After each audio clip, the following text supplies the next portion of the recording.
इस वीडियो में आज हम सीखेंगे कि माइक्रोसॉफ्ट वर्ड में इंडेक्स एंट्रीज को कैसे मार्क किया जाता है।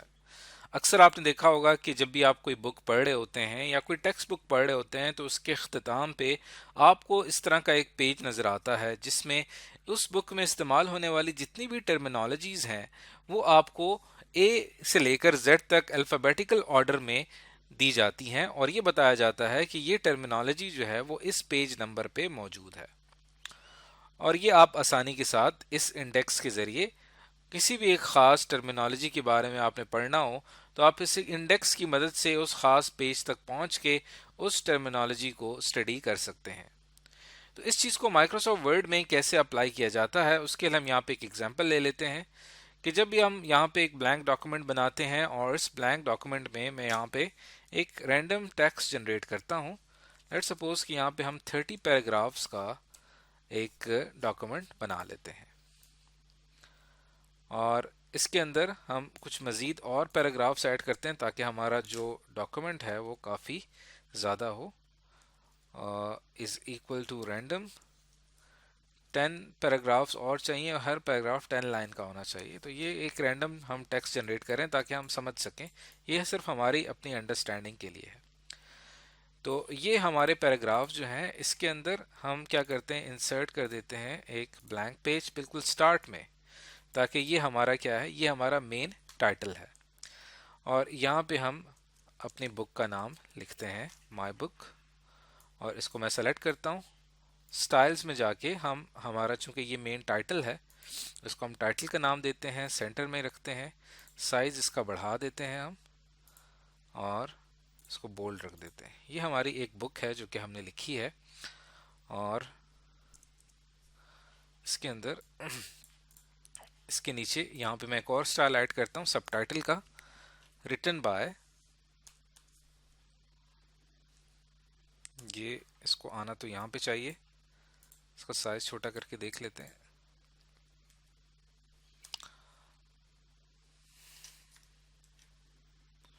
तो बल्कि इसको हम मान लेते हैं कि ये हमारा मेन टाइटल पेज है, तो इसको हम यहाँ पे लिख देते हैं रिटन बाय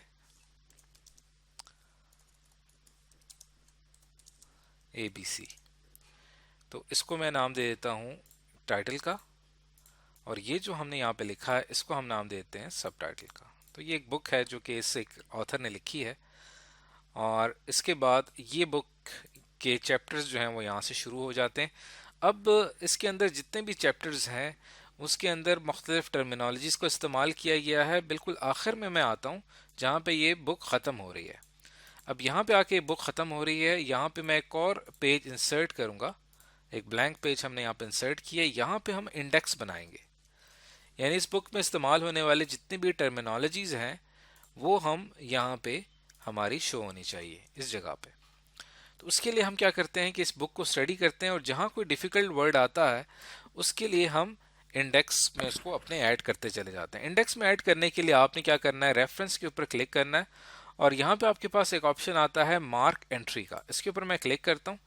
तो यहाँ पे क्लिक करने के बाद अब आपने क्या करना है कि अपने इस बुक को रीड करना शुरू करना है और इसके अंदर जो टर्मिनोलॉजी जिसको आप अ, अहम समझते हैं वो आप यहाँ पे ऐड कर सकते हैं। जैसे यहाँ पे मैंने एक सेलेक्ट किया टेक्स्ट कीवर्ड, ये हमारी मेन एंट्री है। अब इसका मीनिंग या इसके हवाले से कोई हिंट आप ऐड करना चाहें तो आप सब एंट्री में ऐड कर सकते हैं। तो कीवर्ड से मुराद क्या है, कीवर्ड से मुराद है इंपॉर्टेंट वर्ड्स। अब ये एक हमारी एंट्री हो गई और ये इस वक्त की हम ये करंट पेज पे मौजूद है और इसका आप फॉर्मेटिंग क्या रखना चाहते हैं, बोल्ड या इटैलिक, वो आप यहाँ से कर सकते हैं। मार्क पे ऊपर क्लिक करूंगा तो ये वर्ड मार्क हो जाएगा इस मुकम्मल पेज पे। अगर मार्क ऑल पे क्लिक करूंगा तो जहां जहां पे भी कीवर्ड है वो हमारे इंडेक्स में शामिल हो जाएगा। तो मार्क के ऊपर मैं क्लिक करता हूँ, जैसे ही मैंने मार्क के ऊपर क्लिक किया तो ये यहाँ पे देखिए आपको यहाँ पे शो कर रहा है और इसको हम ज़रा ठीक कर देते हैं। ये देखें, अब इस टाइम जो हमारा ये व्यू है ये व्यू कहलाता है, इसके अंदर हमें अपने तमाम पैराग्राफ का पता चलता है। तो अब इसके अलावा आपको और कोई वर्ड डिफ़िकल्ट नज़र आ रहा है, जैसे कि यहाँ पे एक वर्ड आ रहा है कोऑर्डिनेटेड, इसको मैं सेलेक्ट करता हूँ और मार्क एंट्री के ऊपर क्लिक करता हूं और कोऑर्डिनेटेड से मुराद क्या होता है, कनेक्टेड, और मार्क के ऊपर क्लिक करता हूं तो ये वर्ड भी हमारा यहाँ पे ऐड हो चुका है। अच्छा, उसके बाद मज़ीद हम नीचे आते हैं और कोई वर्ड जो कि हम ऐड करना चाहते हैं। जैसे यहाँ पे एक वर्ड आ रहा है कोलैप्स, इसको मैं यहाँ पे सेलेक्ट करता हूँ और इससे मुराद क्या है, डिस्ट्रॉय, और इसको भी हम यहाँ पे मार्क कर देते हैं और इसको हम फॉर्मेटिंग इसकी सेट कर देते हैं। तो आपने देखा कि 2 से 3 वर्ड्स यहाँ पे मैंने शामिल कर लिए हैं, और इनको शामिल करने के बाद अब आखिरी जो मेरा पेज था जहाँ पे मैंने इंडेक्स बनाना था वो वहाँ पे मैं आ जाता हूँ। और यहाँ पे आने के बाद यहाँ पे आपको इसके इंडेक्स के साथ ही नज़र आ रहा है इंसर्ट इंडेक्स का। जैसे ही मैं इसके ऊपर क्लिक करूँगा तो आपके सामने इंडेक्स की एक छोटी सी विंडो ओपन हो जाएगी, और इसके अंदर आपने कितने कॉलम्स में डिस्प्ले करना चाहते हैं वो यहाँ पे रख सकते हैं। फॉर एग्जांपल मैं एक ही कॉलम रखना चाहता हूँ। लैंग्वेज यहाँ पे इंग्लिश यूनाइटेड स्टेट्स सेट की है, ये हमारा प्रिंट प्रीव्यू है। और जो पेज नंबर्स हैं वो अगर आप साथ में शो करवाना चाहते हैं वो भी आप राइट अलाइन कर सकते हैं, यानी उसके साथ ही कि ये जो ख़ास वर्ड है ये किस पेज नंबर पे है वो भी यहाँ पे आप शो करवा सकते हैं। और आप उसका क्या फॉर्मेट रखना चाहते हैं, क्लासिक फॉर्मेट में आपको ये व्यू नज़र आएगा इंडेक्स का, फैंसी फॉर्मेट ये आता है हमारे पास, मॉडर्न ये आता है, और बुलेटेड ये आता है। लेकिन ये करने से पहले हम क्यों ना अपने इस पेज में पेज नंबर इंसर्ट कर दें। इंसर्ट करने के लिए मैं यहाँ पे आता हूँ पेज नंबर, और यहाँ पे हम आते हैं टॉप ऑफ पेज, और उसके बाद हम यहाँ पे पेज नंबर इंसर्ट कर देते हैं। ये हमने पेज नंबर इंसर्ट कर दिए हैं। अब आप देखिए हमारा पहला पेज है, ये दूसरा, ये तीसरा। अब वापस मैं इंडेक्स पे आता हूँ। इंडेक्स पे आने के बाद अब आपने रेफरेंस के ऊपर क्लिक करना है, इंसर्ट इंडेक्स पे क्लिक करना है, राइट अलाइन पेज नंबर, और यहाँ पे आप टैब लीडर सेलेक्ट कर सकते हैं कि आपका जो भी टर्मिनोलॉजी है वो पेज नंबर के साथ कौन सी लाइन यहाँ पे डिस्प्ले होगी। और फॉर्मेट हम यहाँ पे इसका फैंसी राइट नाउ रख लेते हैं, या क्लासिक भी रख सकते हैं। तो ओके पे मैं क्लिक करता हूँ तो देखें ये हमारा एक इंडेक्स यहाँ पे बन चुका है, और ये आपको ठीक नहीं दिखाई दे रहा, उसके लिए मैं यहाँ पे मार्कर ऑफ कर देता हूँ। अब आप देखें कि यहाँ पे मैंने जो इंडेक्स बनाया है इसके अंदर के से रिलेटेड एक वर्ड था, कीवर्ड, वो आपको यहाँ पे नज़र आ रहा है, और उसका मीनिंग भी यहाँ पे आ रहा है, और वो किस पेज पे है वो भी आपको यहाँ पे नज़र आ रहा है। इसी तरह सी के अंदर एक था आपके पास कोलैप्स, या जिसको हमने नाम दिया था डिस्ट्रॉय का, ये कहाँ पे आ रहा है, पेज नंबर 3 पे आ रहा है।